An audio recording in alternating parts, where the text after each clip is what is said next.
Speaker is Fabrice André, ainsi du Gustave Roussy. And Fabrice, you need to fire us up for the discussion, okay? Okay, thank you for the invitation. So the talk I've been asked to discuss is identifying research priorities in risk stratification for patients with early breast cancer. So it's a general presentation. So the way I have disorganized it is to try to discuss 10 points that I think are research priorities, and maybe I'm wrong, but we will discuss maybe at the end. Okay, so I'm going to discuss two different points in terms of research priority. The first is, can we predict, because it's about prediction, a new unmet need? I'm going to discuss 3 points. The first one is whether we can identify the patient who are predicted to have a high-risk early breast cancer and who are not cured with conventional therapy. So what I mean here is that we have a group of patients that are patients here who present high clinical and genomic risk. And we know that these patients, when they present lymph node negative or 1, 2, 3 positive node, in fact, the outcome is not so bad. So what I think is important in this group of patients is to define which patients, in fact, are cured and which patients will relapse and ultimately die. Why? Because this will allow us to narrow the population of patients eligible to new drugs. So for me, this is the main point, is whether we can identify the patient who will relapse after they have received optimal conventional therapy, and this will help us to better select which patients should receive new expensive investigational drug. The second need, I think, is whether we can avoid adjuvant endocrine therapy in some patients. So what is the rationale? What are the data supporting this need? We have some data, and this is extracted from an epidemiology study, showing that after 1 year endocrine therapy and after chemotherapy, in fact, and when you see here on the C30 questionnaire, endocrine therapy is really altering dramatically the quality of life, and this has been emphasized before by Ivana, and there is a big toxicity associated with endocrine therapy, and we have spent 10, 15 years trying to predict who should not receive chemotherapy, and my personal opinion is that we should move in terms of research priority in predictors who can tell us which patient should not receive endocrine therapy and could be cured only with local therapy. And this has been already investigated by Dr. Esserman, testing in a retrospective analysis whether patients who present ultra low risk, defined by MammaPrint, have a good outcome even if they did not receive endocrine therapy. And the impact of predicting this patient cured by local treatment alone is to improve the quality of life, I suspect dramatically, because we give endocrine therapy for 5 years, sometimes 10 years, and I personally believe there is a need to identify which patients do not need this systematic treatment. Last point, in terms of defining population of patients, I think we should try to define predictors of patients who present outlier toxicity. And because we have to go quickly, I will not spend too much time on this, but here the need and the impact, if we can predict which patient will present an outlier toxicity, and the aim in this population is to substitute conventional therapy by a new drug. And I personally believe that this is an important unmet medical need that should be addressed by the new drugs that are currently under investigation, like CDK4 inhibitor or PARP inhibitors. Substituting conventional toxic therapy by new, less toxic therapy, but for doing that, we need to predict which patient will present an outlier toxicity. There are other questions that I think are a little bit less important, and because of the time, I will not spend time on this. Now we move to the second question. So we have seen first question, can we identify new population of patients that we want to predict in terms of risk? And the second question is, what are the new tools for risk stratification, and what are the research area in this field? And I will just focus the illustration on the new tools to predict the risk of relapse after chemotherapy and endocrine therapy in patients with luminal breast cancer. So this is a list of tools I'm going to discuss. I will go very quickly on each of them because the idea of the presentation is to present some idea and for you to pick some.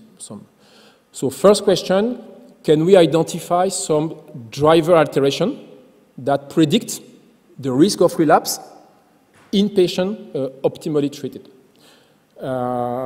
Sorry, the slide is a little bit confused, but to summarize, Dr. Sherwin Loy has investigated using multigene sequencing whether some driver alteration could predict the risk of relapse, and she identified some of them, including amplification on 8p11, and in another study, independent study, we could find that MEF3K1 mutation and again 8p1 amplification are associated with a risk of relapse in patients, again, treated with chemotherapy and endocrine therapy. So this is just to emphasize that some preliminary data suggests that some genomic alteration could predict outcome, and the main candidate is the amplification of 8p11, where there is the gene FGFR1. If we want to address this question, what is the need and what is the research priority? I think that there is a major need in the community of people working on breast cancer to develop a large data set, genomic data set that can quantify outcome associated with genomic alteration. So I think this is a major need in the community, and we don't have yet this metadata that include genomic alteration. Second point, in terms of new tools, can we detect residual disease? And here I will just present one slide of a paper from Nick Turner suggesting that if you can detect circulating DNA after surgery, that could be a surrogate of detection of micrometastasis, and this could be associated with a worse outcome. So regarding this question, I think we have three priorities. First, can we improve the sensitivity of detection? And for me, the most important question is whether we can detect micrometastasis before the patient has a local therapy. And I will discuss why later. Point number three, of course, is the comparison between circulating tumor cells. The third tool that is being developed to assess the risk of relapse is testing the pharmacodynamics of drugs in vivo. And here the question is whether a patient that is sensitive to a drug whether the patient sensitive to a drug presents a good outcome. So we have some illustration of that. I think the best illustration is the development of the score PEPI. So it's not new, it was 10 years ago, but it's still for me the best illustration of how to test the pharmacodynamic of a drug in vivo in patient. And in this situation, the patients who were responsive to endocrine therapy, assessed by Ki67, presented a good outcome, and that was validated by the POETIC trial. And in this field, I think the key priority is to develop research that can allow us to find surrogate markers of drug efficacy that will predict outcomes. So for example, we don't really have a surrogate marker for the efficacy of CDK4 inhibitors, so we use Ki67, but we don't know if it's the good one. We don't have any surrogate marker of efficacy for PARP inhibitor. We don't have one for immunotherapeutic. So I think that testing pharmacodynamics in vivo, like the preoperative endocrine therapy, is really important. But for this, we need to develop surrogate markers of efficacy of the new drugs. Point number 4, whether intratumor heterogeneity and genome evolution are going to tell us about risk of relapse. And here we have 4 different questions. The first question is whether the genetic distance between 2 regions of the cancer can predict the outcome. So the genetic distance is supposed to quantify the intratumor heterogeneity. And we don't have yet evidence in breast cancer that the genetic distance, the intratumor heterogeneity, predicts relapse. Second question in this field of intratumor heterogeneety is whether detecting lethal subclone in the primary tumor can predict poor outcome. And here I just mentioned one experiment that was done in primary tumor samples. The question is very simple, is whether we can detect in surgical sample the ESR1 mutation in patients who further relapse and presented ESR1 mutation in the metastatic setting.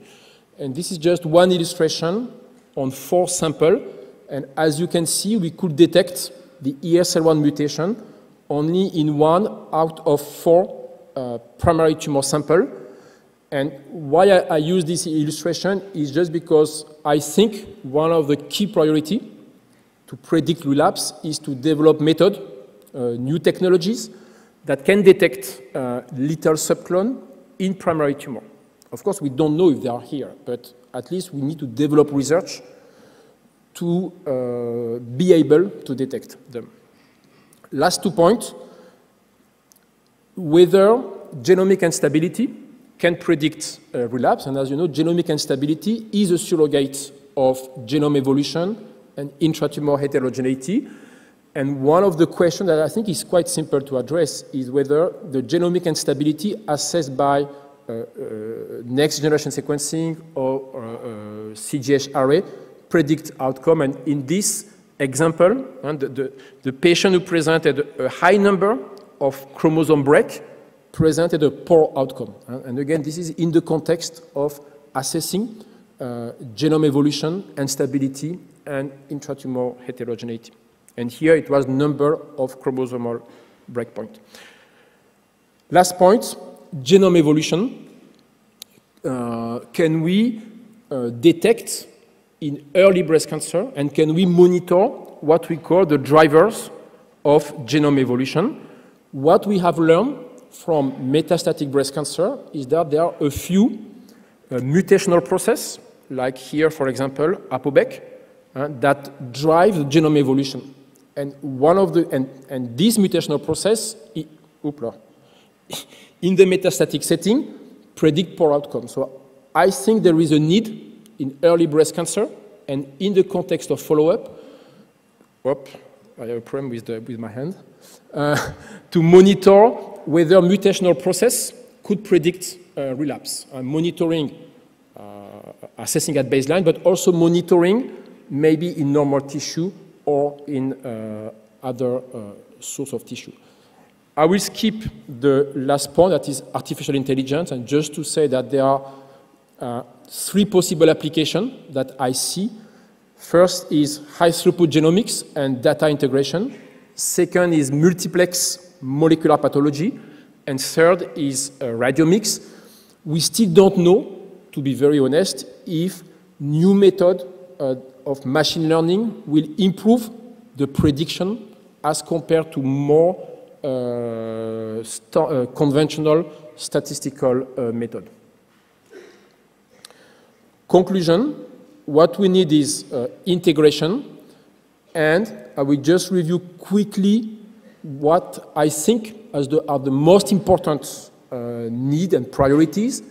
First is to identify which patient will relapse after they have received chemo and endocrine therapy in order to escalate treatment in this patient. I think that identification of patients who do not need endocrine therapy, I personally believe, and the data support this, that is a key priority.